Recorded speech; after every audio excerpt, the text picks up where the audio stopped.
Ya, buenas tardes. Les damos la bienvenida a todas y a todos a nuestro tercer conversatorio de Fundación Calem, que tiene por título ¿Hay derechos humanos en la cárcel? Para los que se incorporan por primera vez a uno de nuestros conversatorios, es importante recordarles que este es un proyecto que tenemos como Fundación Calem en conjunto con INCUB, que busca que los jóvenes y las jóvenes se involucren más en acciones voluntarias con poblaciones de riesgo, en este caso con las personas privadas de libertad. Este proyecto ha sufrido distintas modificaciones a raíz de la contingencia, lo que de todas formas nos ha permitido llegar a más personas, a tener personas de distintas regiones, de otros países, y también modificar la forma de voluntariado. Vamos a empezar con un video que expone lo que hacemos como fundación antes de iniciar este conversatorio.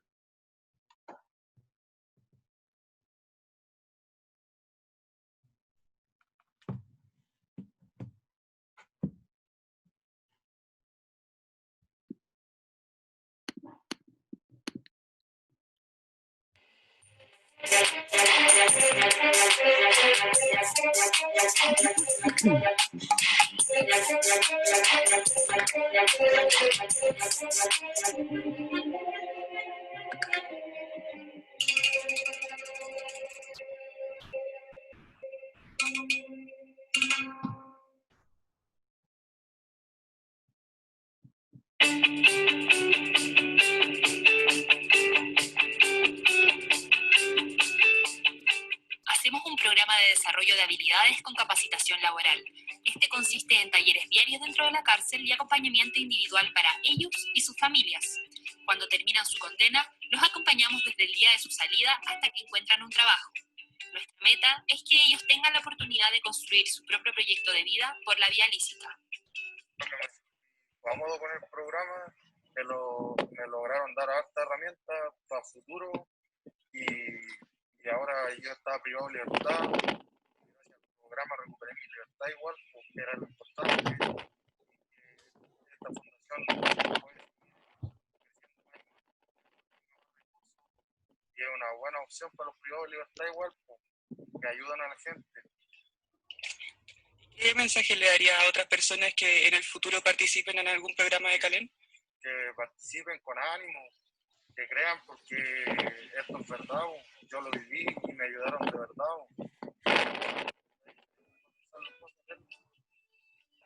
La reinserción social es trabajo en equipo. Te invitamos a ser parte de Calem para dar oportunidades para salir, resiliencia para encontrarse y trabajo en red para vincularse. Sé la mejor versión de ti.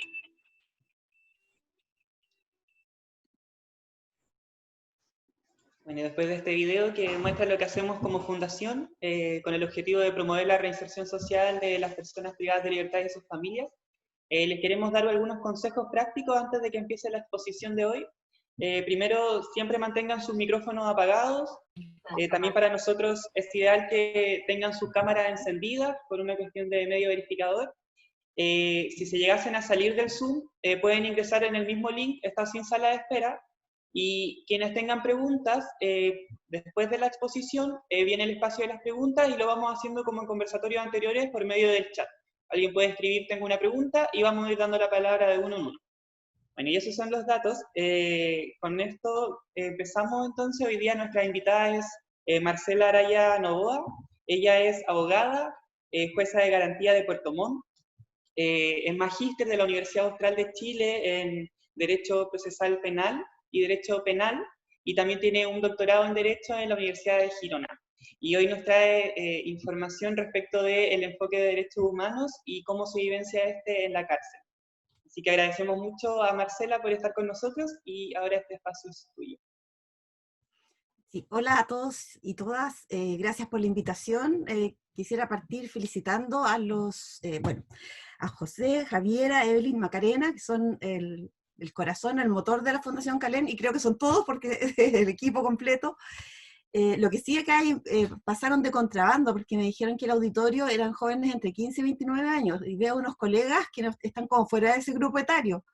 Entonces, no son todos jóvenes los que están en esta invitación.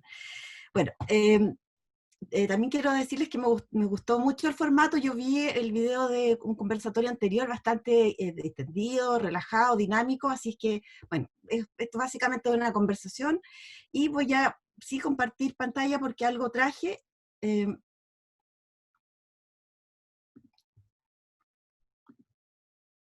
Sí, ahí, bueno. De lo que me pidieron que hablara era de los derechos humanos. Hoy no puedo mover el... Espérenme un poco acá.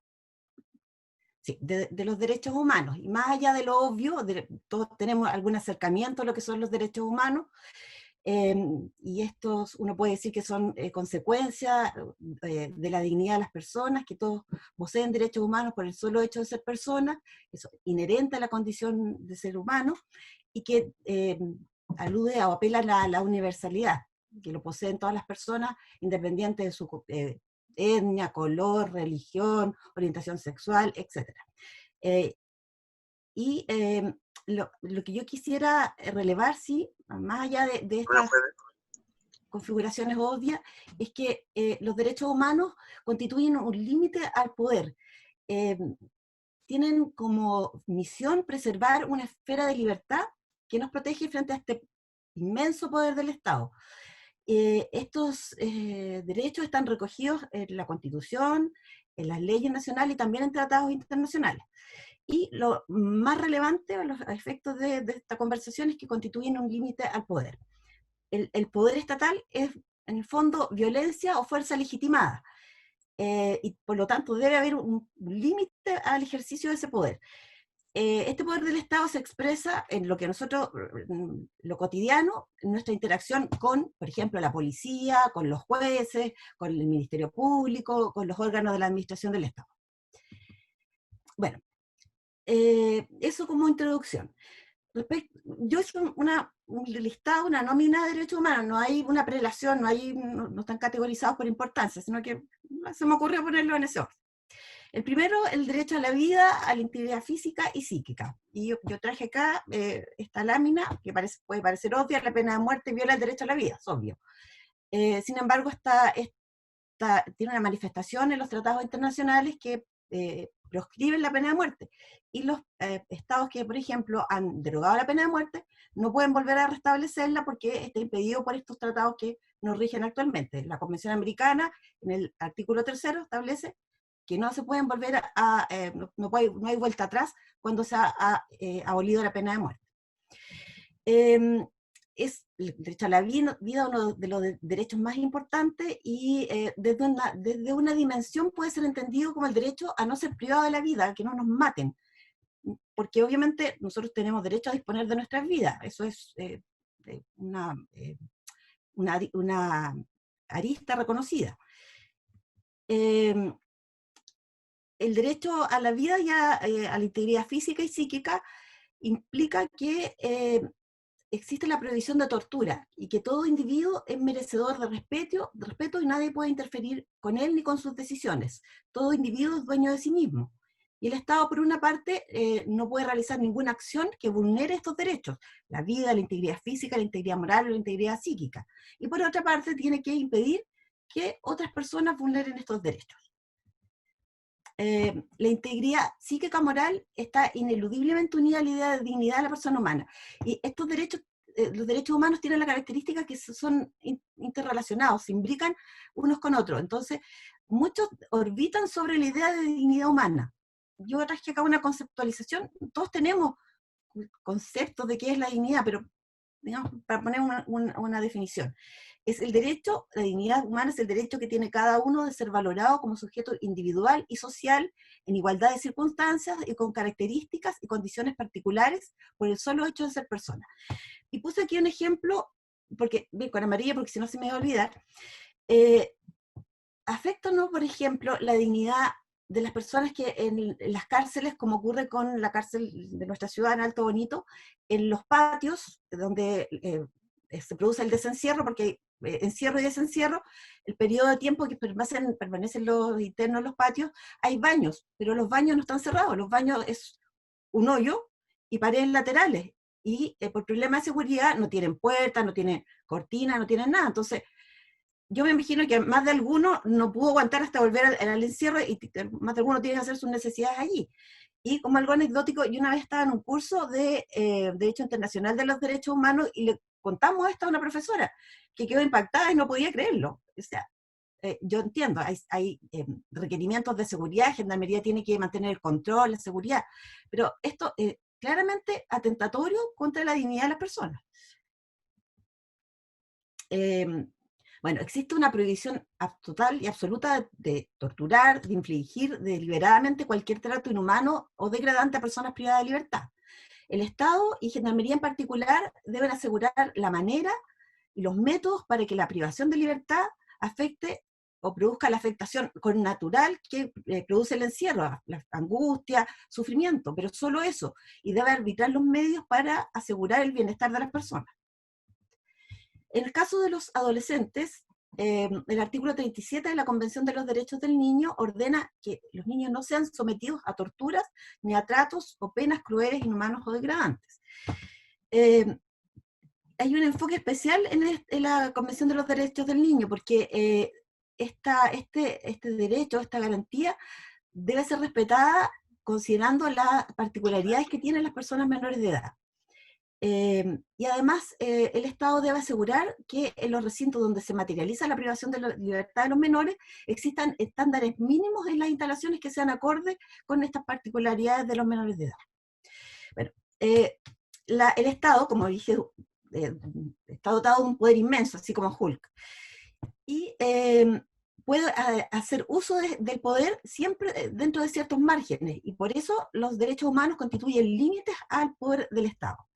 Cuando el Estado usa fuerza, debe hacerlo de manera racional y proporcionada. Por ejemplo, los procedimientos de uso de la fuerza en los recintos de privación de libertad deben estar orientados a que sea necesaria la fuerza racional y proporcionada, y con la sola finalidad de restablecer el orden y la seguridad de los internos y de los funcionarios. Y en ningún caso estos procedimientos pueden ser utilizados para ejercer violencia innecesaria, una especie de revancha, una especie de represalia. Perdón, José Miguel, tú me puedes avisar cuando me vayan faltando como 2 minutos, porque me voy a poner a hablar y después se me va a pasar el tiempo. Gracias. Ya, yo te aviso. Gracias. La igualdad ante la ley. Esto es relevante porque la Constitución establece que que ni la ley ni ninguna autoridad podrá establecer diferencias arbitrarias. Entonces se contempla la proscripción de la arbitrariedad. Y esto implica, o la consecuencia de este derecho fundamental en ámbitos carcelarios, por ejemplo, que toda resolución de autoridad debe ser motivada, expresa y suficientemente. No vale en ámbitos carcelarios como aquello que dice la mamá, esto es así porque yo lo digo. Cuando el acto de autoridad no está sustentado en resoluciones justificadas, se puede recurrir. Hay defensores penitenciarios que normalmente recurren contra aplicación de sanciones o contra otras resoluciones, por ejemplo, por falta de motivación. ¿Ya? Ahí están los hijos frente al esto es así porque yo lo digo de los padres que no aplican ámbitos de derechos humanos. El debido proceso. La Constitución señala que el legislador establecerá las garantías de un procedimiento y una investigación racionales y justos. Es decir, trasladar el fair play de los deportes al ámbito de los derechos humanos. Es decir, que los procedimientos sean sin sorpresa, sin producir indefensión, que las partes tengan derecho a ser oídas cuando se tome una decisión, con reglas establecidas de antemano, con igualdad de armas. ¿Sí? Ahí en el fair play como en ámbitos deportivos. Esto tiene también cabida en ámbitos penitenciarios. La aplicación de sanciones administrativas, las decisiones de autoridad deben cumplir estándares de debido proceso que implica la satisfacción de ciertos principios, como son, por ejemplo, el de legalidad. Cuando se aplican sanciones se debe precisar la persona sobre la cual recae la sanción y el procedimiento que se utiliza para ello. No deben haber sorpresas. La tipicidad. Solo se considerarán las infracciones contenidas en el reglamento. No se puede, de repente, que a la autoridad se le ocurra, no sé, las personas que comen chocolate van a ser sancionadas porque hay tráfico de chocolates al interior de los centros penitenciarios. La publicidad. Todas del catálogo de sanciones de infracciones deben ser conocidas por la totalidad de la población penal. Principio de proporcionalidad. Es decir, debe haber adecuación entre la falta y la sanción. no se pueda sancionar de la misma manera, por ejemplo, a quien se atrasa en el encierro o desencierro, que aquel que agrede a un funcionario de gendarmería. Principio de proporcionalidad que también opera como parte del debido proceso en el ámbito intrapenitenciarios. Plazo razonable. Tanto las denuncias como las decisiones de la autoridad deben ser tramitadas y gestionadas en el más breve plazo. Y finalmente el principio de non bis in idem, que implica que un mismo hecho no puede ser objeto de 2 sanciones o no puede ser objeto de 2 procedimientos que desemboquen en sanciones que vayan repitiéndose. Un mismo hecho, un hecho debe ser sancionado, una conducta, una sola vez. También traje este derecho que estoy estudiando, que es el derecho de acceso a la justicia, que es un derecho amplio. Se señala que es el derecho al derecho, es el derecho por medio del cual se articula la protección de otros derechos y entre ellos derechos fundamentales. Si bien este derecho no está reconocido en nuestra Constitución, no tiene una fisonomía, no está perfilado absolutamente, pero sí ha sido desarrollado por los pronunciamientos de la Corte Interamericana de Derechos Humanos, quien lo hace exigible a los estados y lo ha dotado de contenido propio e independiente y de amplios y generosos contornos. Se señala que este es un derecho pluridimensional y se pueden reconocer 3 fases. El primero, que es una etapa preprocesal, es decir, antes que la persona incluso pise los tribunales. Yo traje aquí, para ejemplificarlo, el caso de Campo Algodonero, no sé si ustedes lo conocen. Campo Algodonero es una situación que se produjo en Ciudad Juárez, una ciudad fronteriza con Estados Unidos, en México, donde se denunció la desaparición de mujeres, entre ellas menores de edad, y que frente a las denuncias, la policía y los órganos encargados de investigar no hicieron nada porque dijeron, andaban traficando, andaban voladas, andaban con sus novios, miren cómo se vestían.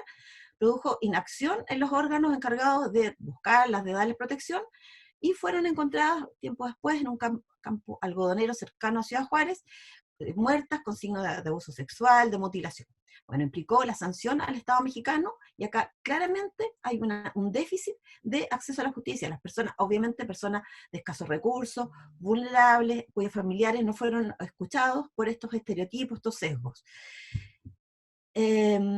Una segunda faceta que reconoce este derecho de acceso a la justicia es la faceta procesal, y que podríamos identificarlo con el derecho a la tutela judicial efectiva y al debido proceso, que se consideran componentes de este derecho macro, que es el de acceso a la justicia. Contempla, por ejemplo, el derecho a la valoración de la prueba, a que la prueba en los procedimientos sea valorada libre de estereotipos, de género, de raza, de etnia, de todos los prejuicios que pueden cruzar el derecho, porque el derecho no es neutro, el derecho está realizado por hombres, pero no hombres, no es un concepto amplio que englobe también a las mujeres, a las minorías. El hombre paradigmático, que es el hombre blanco, heterosexual, sin discapacidad, de cierta edad, de cierta condición social. Y el derecho refleja estas concepciones que tiene el hombre que lo crea. Y entonces es importante, por ejemplo, y ejemplar, de eliminar, desactivar estos prejuicios, y eso se puede realizar a través del derecho de acceso a la justicia. Y finalmente una faceta de ejecución que, por ejemplo, en el tema que ya nos convoca, que está bastante al debe, que es la ejecución penitenciaria. No existe un procedimiento estructurado, no existe tribunales de ejecución, los jueces de garantía nos corresponde conocer de ejecución de las sanciones, pero hay un par de normas ahí en el código desperdigadas, y no existe real acceso a la justicia para las personas que están condenadas. Y en otro tema, por ejemplo, en el tema de la ejecución de las penas accesorias en los casos de violencia contra las mujeres. Nosotros conocemos la precariedad de estas medidas que se decretan para proteger a las mujeres en el caso de agresión de violencia de género, que redunda en que se produce violencia contra ellas de todo tipo, hasta la más brutal, que es el femicidio. Y el derecho de acceso a la justicia, otra vez vemos la vinculación de estos derechos, está imbricado y está vinculado estrechamente con el derecho a la igualdad ante la ley, igualdad material, no solo formal, y el derecho a la no discriminación. Ahora, no reconocerlo, este derecho, reconocerlo imperfectamente, redunda en una afectación desproporcionada para los grupos vulnerables, porque este derecho de acceso a la justicia es una forma de articular la distribución del poder desigual. Nosotros no concedemos un vehículo adecuado para que las personas que estén en situación de vulnerabilidad puedan acceder a espacios de poder, derechamente se está produciendo una denegación de justicia. Por ejemplo, grupos de vulnerabilidad, como presos, mujeres, migrantes, niños, niñas y adolescentes, lo que nos remite a la realización de un enfoque interseccional. Traigo a colación el caso de Lorenza Cayuguán. Ustedes no sé si lo conocen, esta comunera mapuche que estaba condenada, ella estaba embarazada y fue trasladada en ambulancia, porque comenzó con trabajo de parto, ella tenía hartas complicaciones, entre ellas preeclampsia, estaba muy mal de salud, y la trasladaron engrillada, y dio a luz engrillada. Bueno, hubo un recurso de amparo a la Corte de Apelaciones de Concepción, lo rechazó, pero fue revocada esta decisión por la Corte Suprema, quien habló de enfoque de interseccionalidad, habló de la vulneración de que fue objeto esta comunera. Bueno, y eso también en etapa de ejecución constituye acceso a la justicia. Bueno, también, yo sé que vieron este tema que creo en un conversatorio anterior, así que voy a tratar de pasarlo rápido, el derecho a vivir una vida libre de violencia, que está también, que produce la intersección entre el derecho a la no discriminación y este derecho a vivir en la vida libre de violencia. Las formas de preservar este derecho mediante la erradicación, primero la detección y después la erradicación de estereotipos de género, que es la forma más burda pero eficaz de mantener las situaciones de asimetría de poder entre hombres y mujeres y preservar o contribuir a la preservación de la violencia contra la mujer.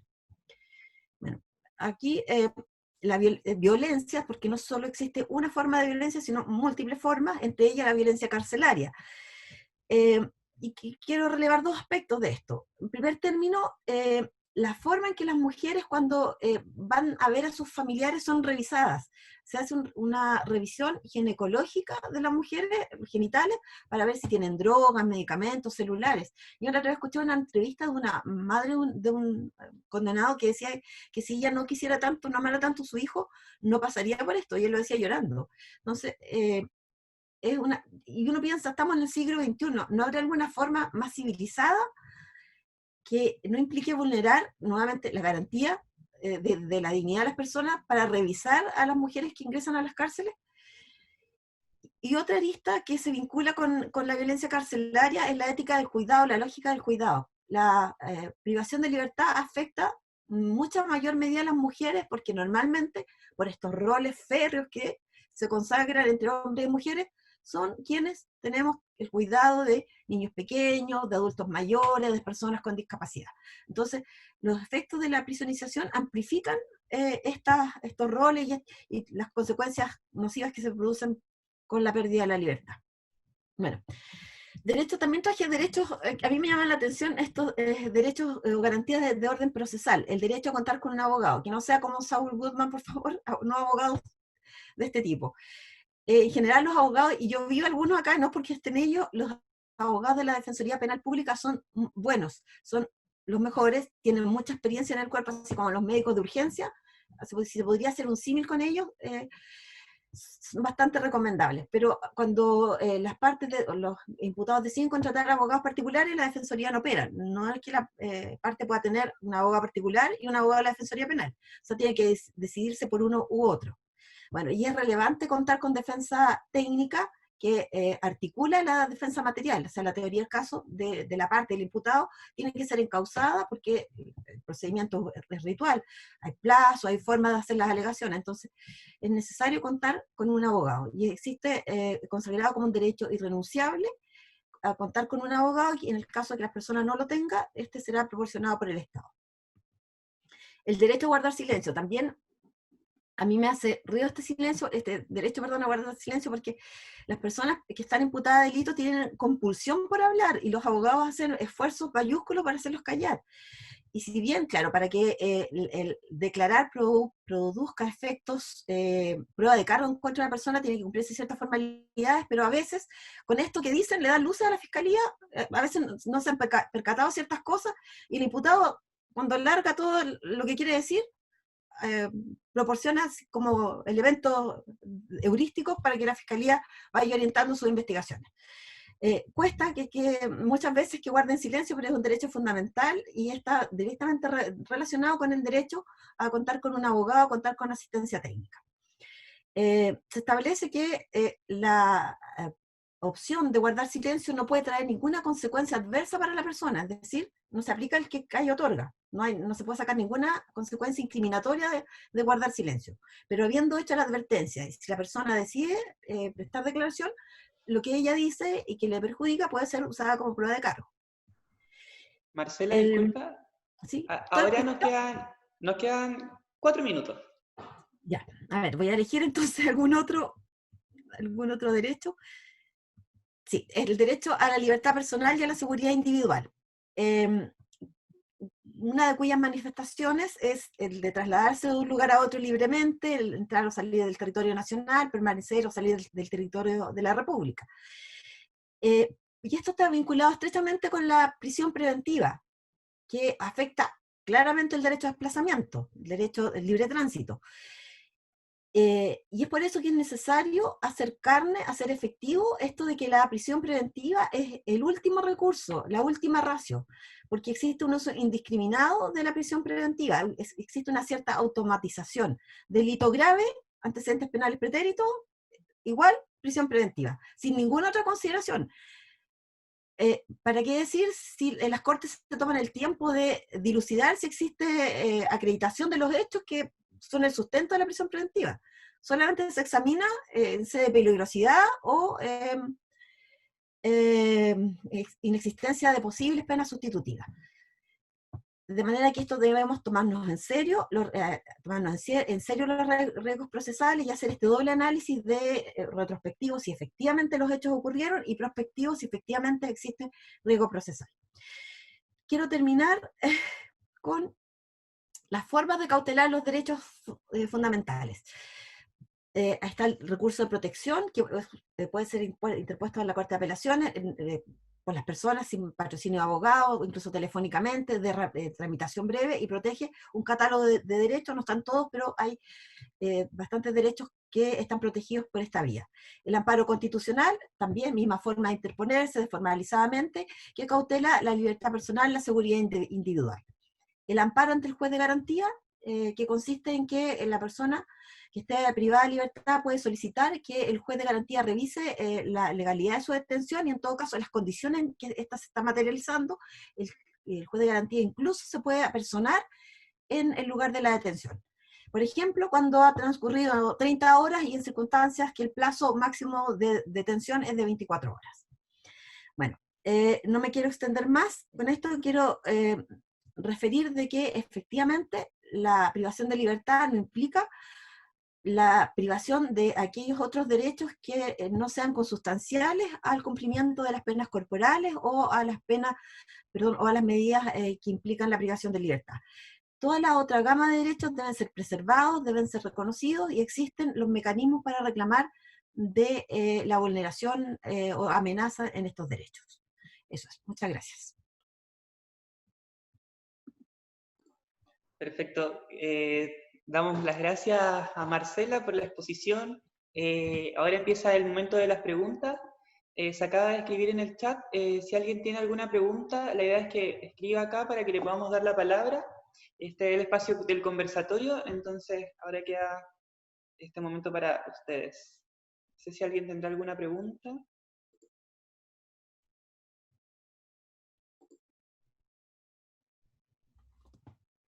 Y aquí hay una primera pregunta de Antonio Valdivieso. ¿Sí? Antonio, ¿puede activar tu micrófono o...? Ya, la leo yo. Él pregunta, ¿cómo se hacen efectivos estos derechos en la práctica? Respecto a las personas privadas de libertad, me imagino, ¿cierto? Sí, Sí, claro. Sí, indicó que sí. Claro, lo que se me ocurre, lo más obvio, a través de las presentaciones del defensor penitenciario ante los juzgados de garantía, que somos quienes actualmente controlamos la ejecución de las penas privativas de libertad. A través de también recursos de amparo constitucional, yo también me atrevo a decir que a través de recursos de amparo ante el juez de garantía, eventualmente a través de recursos de protección y las otras formas que yo puse ahí. También acciones de la ley Zamudio, si inciden en discriminación, afecta a la garantía de igualdad y no es discriminación.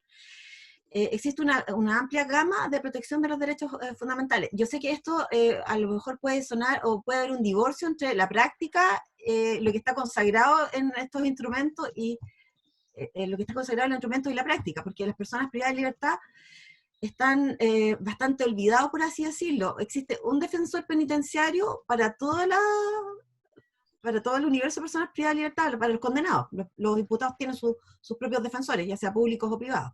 Entonces, y volviendo, por ejemplo, al tema de acceso a la justicia, acá hay un déficit notable en orden a la protección de los derechos de las personas que se encuentran privadas de libertad. Hay que tratar de propender a que logren acercarse a estos medios para restablecer, para reconocer y para hacer efectivos sus derechos fundamentales. Eso, Antonio, querido Antonio, no sé si satisface tus inquietudes. Tú sabes más que yo, pero en todo caso es eso.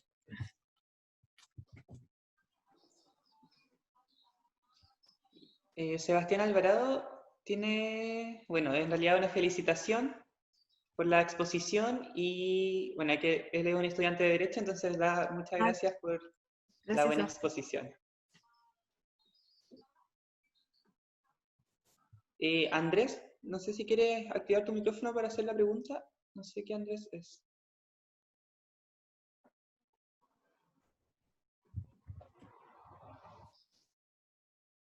Bueno, voy a hacer yo la pregunta de Andrés, que pregunta, ¿cuál es la relevancia de innovaciones legales tales como tribunales de ejecución para velar por sus derechos? O sea, a mí se me ocurre que, además del problema de recursos que conlleva la creación de tribunales de ejecución, si se crean, si el Estado asume la obligación de crear los tribunales de ejecución, esto va a significar tomarse en serio la reinserción, la rehabilitación de las personas, que, como yo dije, es una parte bastante vulnerable y vulnerada de la humanidad. Entonces, si se crean los tribunales de ejecución penitenciaria, obviamente va a haber mayor acceso a la posibilidad de reclamar, de dar cuenta de vulneraciones a garantías fundamentales o simplemente vulneraciones legales, porque van a haber tribunales especializados, se va a poder reclamar, por ejemplo, una de las peticiones más recurrentes es el traslado a aquellos lugares donde tienen arraigo. El arraigo que constituye para las personas privadas de libertad el contacto con sus familiares, en el caso de los adolescentes, incluso está reconocido por instrumentos internacionales, el contacto con sus familiares, que es fundamental para la resocialización, para la salud mental, para muchos aspectos. La Corte Suprema lo entrega a Gendarmería. Gendarmería es quien decide el lugar de cumplimiento de las personas rematadas. Pero esto no es, por una parte, no es un derecho absoluto, porque Gendarmería, como nosotros vimos, es un órgano que ejerce autoridad y que tiene que dar cuenta de sus decisiones, tiene que motivar. Y si las explicaciones que la decisión conlleve no son satisfactorias, bueno, se podrá reclamar ante los juzgados, ante los tribunales de ejecución. Eso por una parte. Entonces se va a amplificar la posibilidad de que los privados de libertad puedan hacer suya estos canales para reclamar vulneración de derechos, formular las peticiones, y que los órganos que están directamente relacionados con el cumplimiento, con la ejecución penitenciaria, satisfagan de mejor manera los estándares como son el debido proceso, la obligación de fundamentar las decisiones, el cumplimiento de todas sus obligaciones legales y constitucionales. Tenemos, Marcela, hay 3 preguntas más. El primero es Sebastián, para que actives tu micrófono.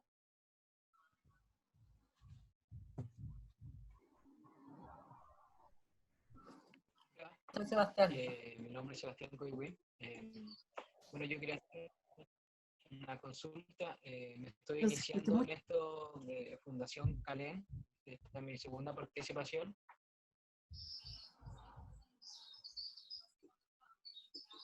Sebastián, no se te escucha muy bien. Quizás podrías escribir la pregunta. ¿Qué pasa con las que terminan su condena? Si es que existe algún organismo.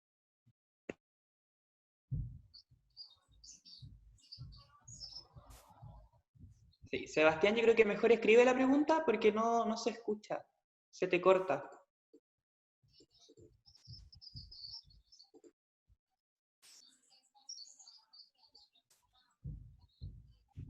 Bueno, mientras esperamos que Sebastián escriba la pregunta, Bárbara Orrego tiene otra pregunta. Ella pregunta cómo se vulneran los derechos humanos en personas trans y travestis. Me imagino que también en contexto quizás penitenciario o en el medio libre.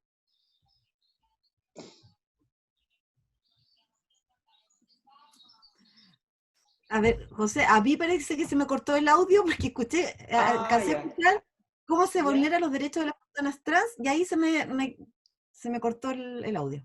Perfecto. Bárbara pregunta eso, ¿cómo se vulneran los derechos de personas trans y personas travestis en contexto penitenciario? No es...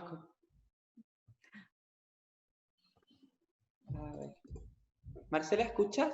Igual puedes ir viéndolo en el chat. Espérate, voy a cambiar de red a ver si me resulta. Porque Ya, no te preocupes.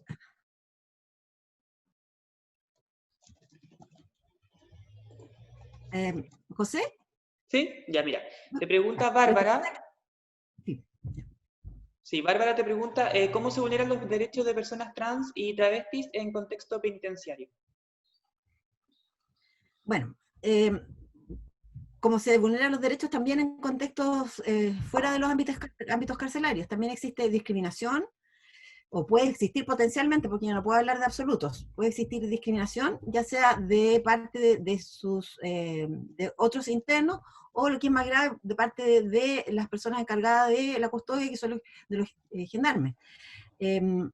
Puede haber, por ejemplo, hay un tema bien complejo que yo he visto en las mujeres trans, en que no existe un módulo especial, solo tenemos módulos de mujeres, módulos de hombres, módulos de personas homosexuales, pero no existe un módulo por ejemplo, mujeres lesbianas o mujeres trans si es que lo necesitan, si es que hay, por ejemplo, vulneración a sus derechos.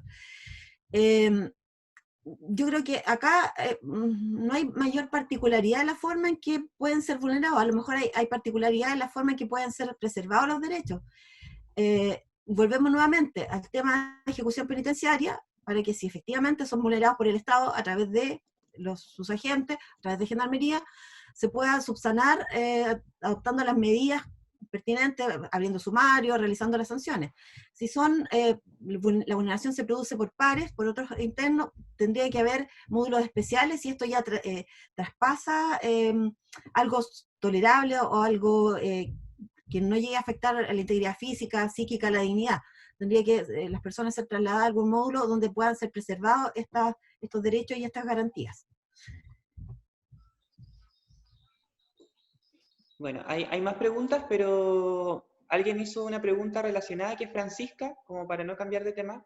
Pregunta si existe algún tipo de capacitación a Gendarmería respecto del trato a las personas de la comunidad de diversidad sexual. Yo entiendo que sí, y también en temas de género. Ahora, cuán profunda es la capacitación, cuán en serio se la toman, no podría decir. Yo tampoco lo puedo contestar desde la praxis, porque entenderán que cuando uno como juez hace las visitas, no se muestra la realidad que se produce cuando no están los jueces o no hay personas extrañas al ámbito carcelario. Entonces, en el papel sí existe capacitación. La seriedad, la profundidad, no lo podría contestar. Y respecto de lo mismo, Benjamín Mérida comenta que respecto de los derechos humanos se debiese incluir la libre expresión de la identidad dentro de las cárceles, en el caso de las personas trans y travestis. Esto se les vulnera por estar condenados en una cárcel por su sexo biológico. La siguiente pregunta es de Mario Sánchez. ¿Puedes activar tu micrófono? Sí, estoy en eso. Ahí está Mario. Hola, tengo una consulta, sobre todo cómo procesan los internos, porque, por ejemplo, si ellos sufren una vulneración a su derecho desde Gendarmería, ¿cómo es el procedimiento para que ellos puedan denunciar eso si justamente tienen que pasar por Gendarmería? ¿Cómo se regula eso? Porque al final hay una cosa ahí Buenísima. como de poder. Sí, muy buena la pregunta, porque además de estos impedimentos estructurales o institucionales que existen de acceso a la justicia y de acceso a los canales de reclamo, existe un tema fáctico, que es, por ejemplo, si los internos quieren reclamar contra Gendarmería, ¿cómo lo hacen? O, a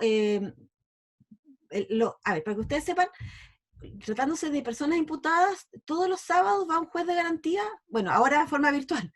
Cuando vivíamos en 3 dimensiones, iba un juez de garantía a los centros de cumplimiento para recabar precisamente las quejas de las personas privadas de libertad contra Gendarmería.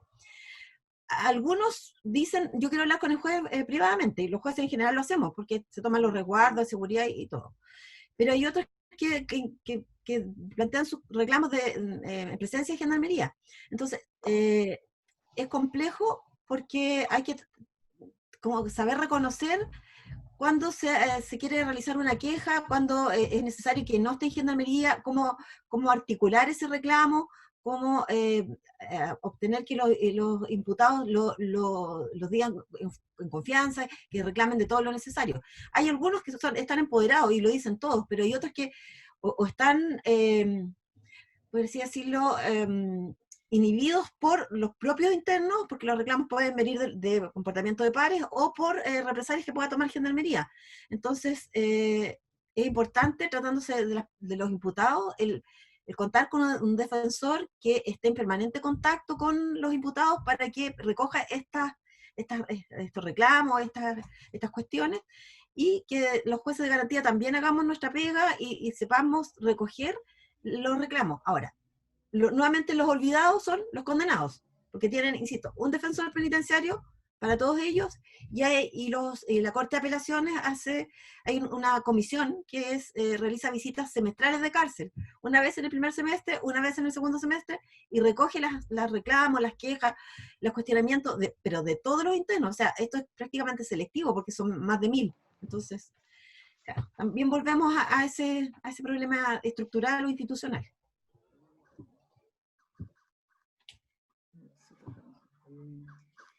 Ya, Marcela, ya tenemos la pregunta de Sebastián. Él hace la pregunta de si existe alguna institución que se haga cargo de las personas privadas de libertad al terminar su condena. En el fondo, que fomente, o algún organismo que fomente una vuelta a la normalidad, como buscar trabajo, por ejemplo. Como se pregunta si existe algún organismo o entidad pública. Yo entiendo que pública no. No, bueno. Si bien es cierto, una nueva constitución sí puede ser un gran paso, en ninguno de los casos yo lo veo como ni algo... ¿Eso es de acá? ¿Eh? Sí.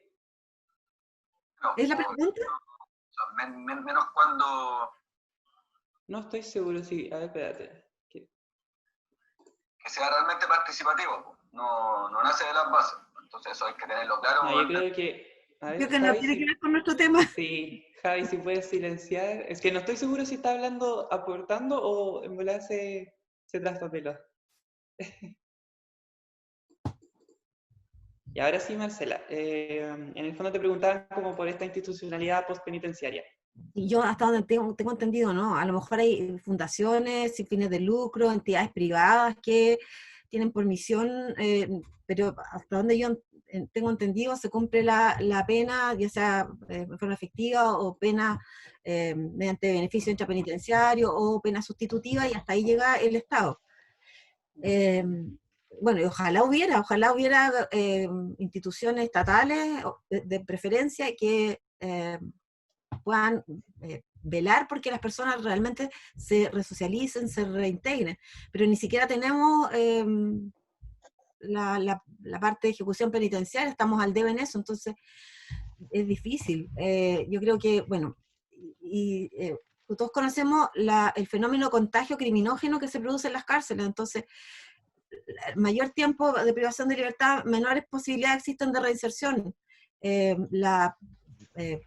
El contagio criminógeno, la prisonización, implica casi un timbre de reincidencia. Entonces, deberían haber instituciones que efectivamente trabajen, que pongan énfasis en la reinserción laboral, en la reinserción escolar, que yo no hasta donde yo sé, no lo veo. No sé si habrá alguna institución, pero lo digo desde la praxis y no conozco. Bueno, como aporte, no sé si responderá la que pregunta Sebastián. Nosotros sabemos que existen los CAIS, que son los Centros de Apoyo a la Reintegración Social, y que en el fondo, más allá de trabajar netamente como lo que tú preguntas, aportan con este proceso de eliminación de antecedentes. Es como el beneficio que se le entrega a las personas privadas de libertad post su condena, y es como lo único en realidad. Que tienen que ir a firmar, y van a firmar tantos años, y después de eso se les puede eliminar los antecedentes. Pero fuera de eso, así como decía Marcela, no existe otra instancia más que se haga Nosotros cargo. recibimos, ahora que tú dices, recibimos en el tribunal solicitudes de CAIS para los efectos de certificaciones, para la eliminación de antecedentes. Tema que no es menor, claro, porque a las personas cuando buscan trabajo les piden el certificado de antecedentes. Entonces, no es menor, pero es absolutamente insuficiente. Sí. Bueno, y tenemos otra pregunta de Francisca Araya, que está relacionado con las temáticas anteriores, respecto de las posibles vulneraciones de derechos a las personas, sobre todo por estas preguntas que salieron sobre la comunidad de diversidad sexual. Pregunta si existen sanciones hacia el personal de Gendarmería. Esto en relación a una noticia que ella leyó de una interna trans a la que se le vulneraron de los derechos de manera importante, y la única solución fue cambiarla de cárcel.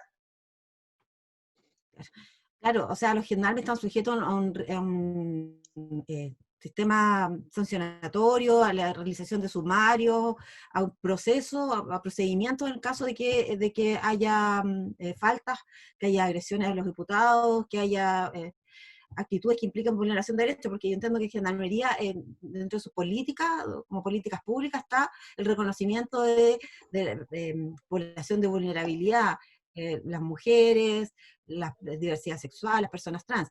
Entonces, hay un canal que es la sanción administrativa, está sujeto al procedimiento correspondiente, pero también si traspasa los márgenes de lo meramente administrativo, pueden haber acciones legales contra un gendarme, acciones penales, acciones, por ejemplo, de la ley Zamudio, si han existido actitudes que implican afectación al derecho a igualdad, a la no discriminación.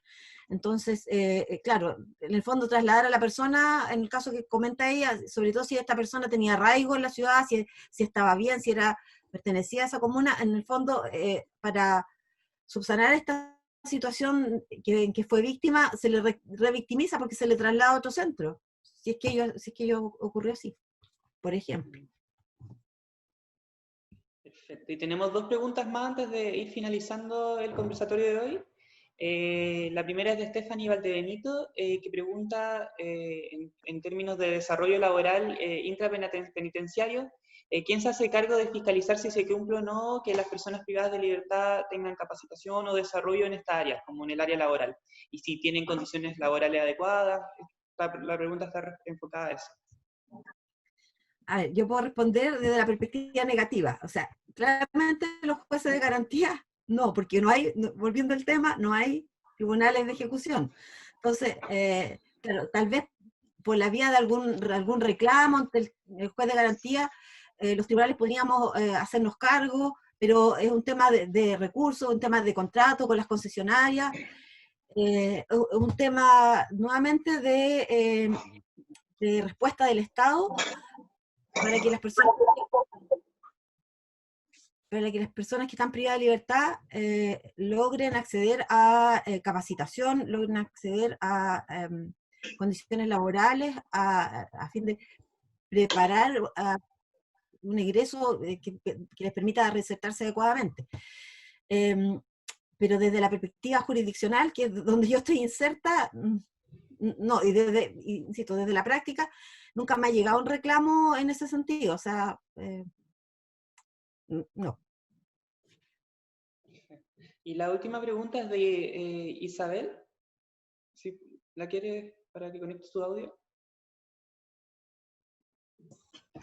Sí. Hola Marcela, muchas gracias por tu presentación. Gracias. Estaba pensando que a lo mejor no es un tema que te compete tanto, pero quizás sí sabes. Porque al menos en la experiencia que yo he tenido en cárceles en Santiago, por lo general hay escuelas, colegios. y sabemos que los porcentajes de alfabetización y de términos de internos e internas que terminan sus estudios son súper bajitos. Quizás como el Estado se hace cargo de ese derecho a la educación también, igual es un derecho humano. Sí. O al menos en Chile ese derecho a terminar, aunque sea llegar a octavo básico, que dentro de la población penitenciaria el porcentaje que termina octavo básico es súper bajo.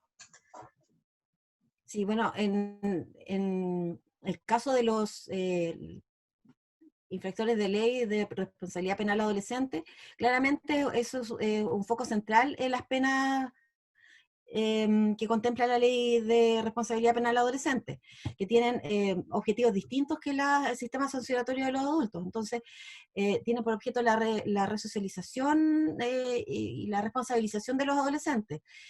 Y los respectivos planes o programas que las distintas sanciones establecen tienen un énfasis en la reescolarización y en la capacitación. Entonces está, bueno, Calem sabe esto muy bien, de hecho ellos están cumpliendo este rol en el centro de cumplimiento.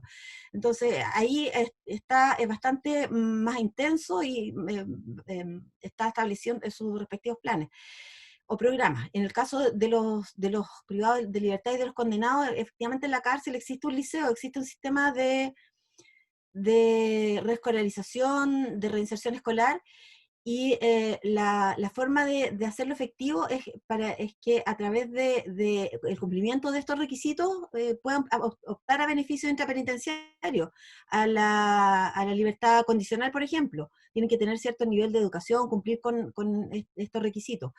La cobertura, a mí me parece que no es del todo lo que podría ser necesario para una población penal de la magnitud y que va creciendo cada día más. Yo me acuerdo cuando se inauguró el Centro de Cumplimiento de Puerto Montt, que era originalmente como para 1000 personas, habían 400.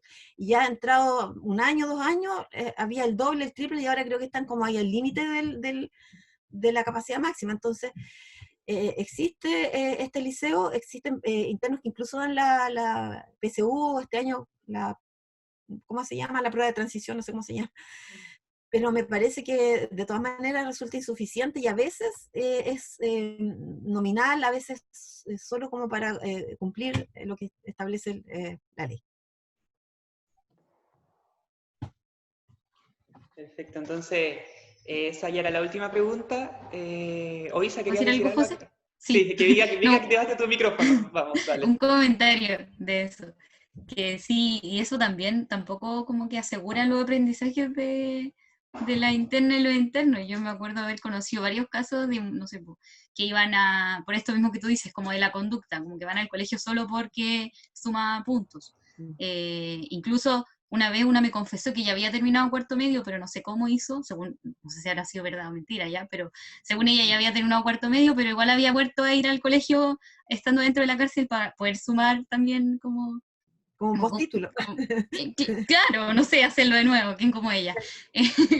Como también hay otra concepción como de la educación dentro de las mismas internas y como población penitenciaria. Tienes toda la razón. Sí. Y ahora sí, entonces les damos las gracias, sobre todo a Marcela, por la exposición, que definitivamente nos ayuda mucho a todas y a todos los que estamos acá. Este grupo, aquí hay personas que se están formando en voluntariado con la Fundación Calem, entonces desde ahí esta experiencia es muy, muy útil. Y hay otra pregunta, antes de que terminemos, me avisan por interno, que es de Javiera Cárcamo, que pregunta para el caso, no sé si Javiera quiere hacer la pregunta. ¿Se escucha? Ahí está. Sí, sí se escucha. Para el caso de los embarazos en cárcel, que igual creo que es como raro, pero que igual se producen.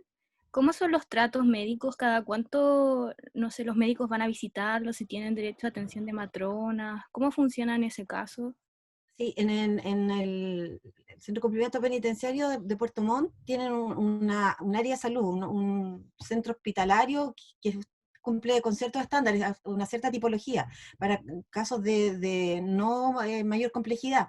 Entonces, yo entiendo que tienen matronas, tienen acceso a controles, pero si el embarazo requiere de otros expertise médica, hay interconsultan y las llevan al hospital. La maternidad está protegida, bueno, de hecho, es parte el gendarmería es parte del Estado y el Estado está obligado a cumplir tratados internacionales que en relación con temas de género. Tienen que poner énfasis entonces en los cuidados maternales, el interés del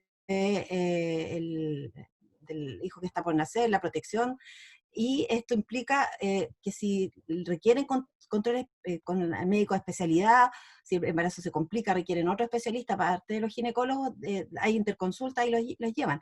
Ahora, yo no sé si en el hospital tienen algún trato preferente, porque en el caso de los enfermedades que no son maternidad, no en enfermedad, en el caso de enfermedades, tienen el mismo problema que el resto de la población que va a los centros hospitalarios, que tienen que esperar a veces eternamente para ser atendidos. Entonces, los imputados reclaman, no hay una atención preferente, salvo que sea algo de urgencia. Pero el resto están también sufriendo las consecuencias de una salud que no satisface los requerimientos mínimos de la población, ya sea privada de libertad o en el medio libre. Eso. Vale, gracias.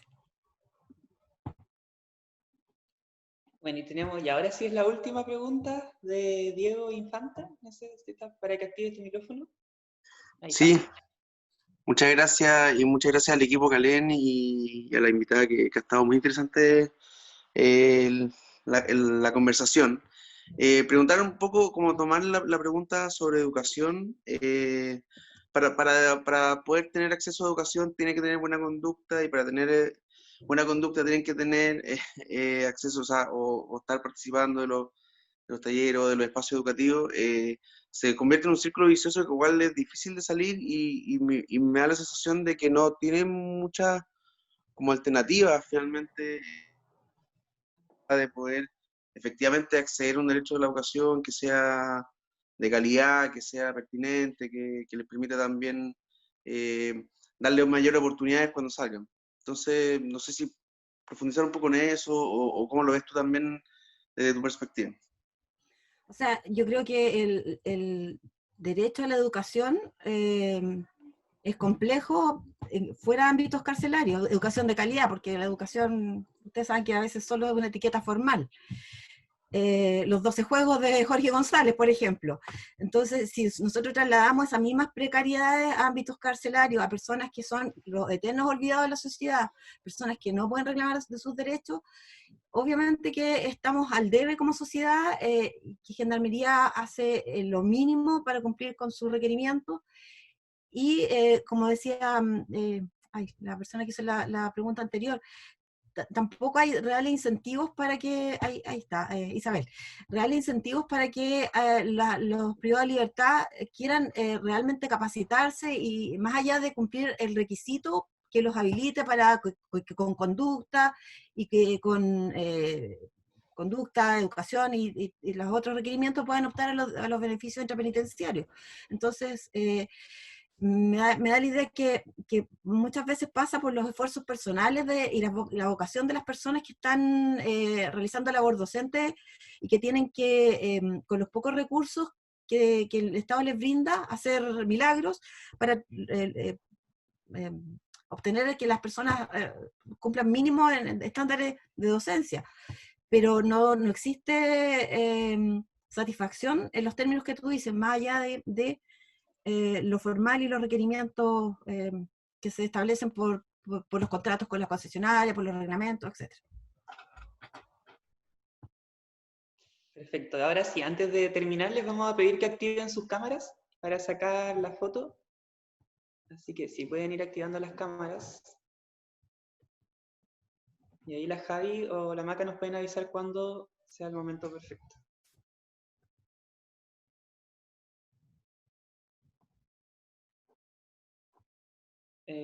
Maca, avísanos tú cuando dejemos de posar.